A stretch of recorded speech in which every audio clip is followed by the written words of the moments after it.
Entre eux, tout a démarré au Festival de Cannes.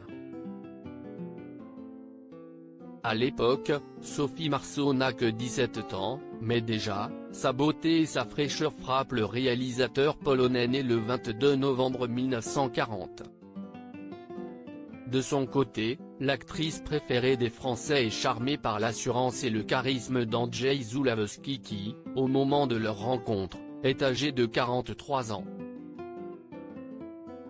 Elle est en admiration. Il faut dire qu'il est un réalisateur et écrivain dont le talent est reconnu par le monde du cinéma. Il a connu le succès grâce à l'important CSI Daimler, où il a dirigé Jacques Dutronc et Romy Schneider en 1975. Puis, la consécration en 1978 avec le film Possession qui fera remporter à Isabelle Adjani le prix d'interprétation féminine à Cannes. Enfin, en 1984, CSI L'amour braque qui est applaudi par la critique, où la star de son film est Sophie Marceau. Si la famille de Sophie Marceau s'oppose à son couple à cause des 20 années qui les séparent, elle décide de se battre pour son couple. L'âge ne sera pas un blocage, il débute une histoire d'amour qui défraie la chronique.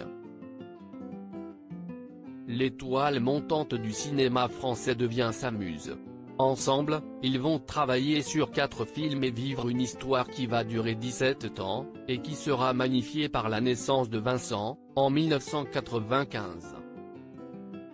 En 2001, CSI le clap de fin. De quoi est morte Andrzej Zulawski?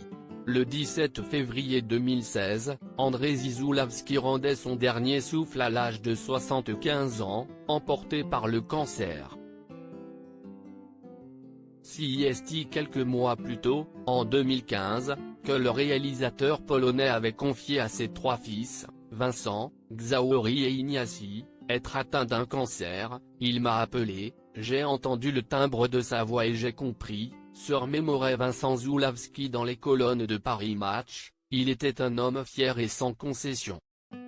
Je savais qu'il n'allait pas se soigner, qu'il allait foncer vers la mort. Il est resté libre jusqu'au bout. Suite à sa disparition, Vincent fera une dépression nerveuse et sera hospitalisé en psychiatrie, avant de s'installer chez Sophie Marceau, sa mère, pour qu'elle prenne soin de lui.